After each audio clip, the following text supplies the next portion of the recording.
வணக்கம். G news 24x7 செய்திகளுக்காக செய்தி வாசிப்பவர் உதயகுமார். பொன்னேரி ஸ்ரீ அகத்தீஸ்வரர் ஆலயத்தில் 2 பட்டாம்பூச்சிகள் நிகழ்த்திய வர்ணஜாலம் சமூக வலைத்தளங்களில் வைரலானது.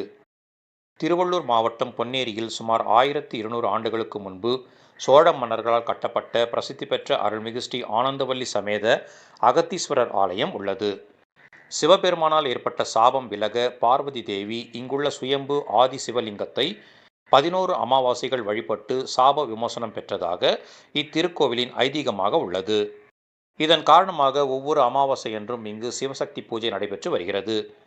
20 ஆண்டுகளுக்கு பிறகு கோவிலை புனரமைத்து மகா கும்பாபிஷேகத்தை நடத்தவுள்ளனர். எனவே இத்திருக்கோவிலின் பாலாலய விழா கடந்த ஆகஸ்ட் மாதம் 20ஆம் தேதி நடைபெற்றது. இந்நிலையில் நேற்று மகாலய அமாவாசையை முன்னிட்டு சுவாமி தரிசனம் செய்வதற்காகவும் மூதாதையர்களுக்கு தர்ப்பணம் கொடுக்கவும் ஏராளமான பக்தர்கள் வந்திருந்தனர். அப்போது எங்கிருந்தோ ஆலய வளாகத்திற்குள் பறந்து வந்த 2 பட்டாம்பூச்சிகள் சுழன்று சுழன்று கொடிமரம், நந்தி தேவர் சந்நிதி, நவகிரக சந்நிதி ஆகியவற்றை வட்டமிட்டபடியே பறந்தது.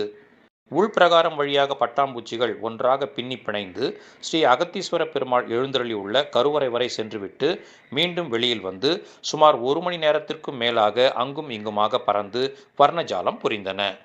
இதனை கண்ட பக்தர்கள் அவற்றுக்கு இடையூறு ஏற்படாத வகையில் ஓரமாக ஒதுங்கி நின்று பட்டாம்பூச்சிகள் நடத்திய கண்கவரும் வர்ணஜாலத்தை கண்டு மகிழ்ந்தனர். அப்போது பக்தர்கள் ஒரு சிலர் சிவசக்தி பூஜை நடைபெறும் அமாவாசை தினத்தன்று சிவபெருமானும் பார்வதி தேவியும் பட்டாம்பூச்சி வடிவில் வந்து ஆனந்த தாண்டவம் ஆடி தங்களை ஆசீர்வதித்ததாக எண்ணி பூரிப்படைந்தனர்.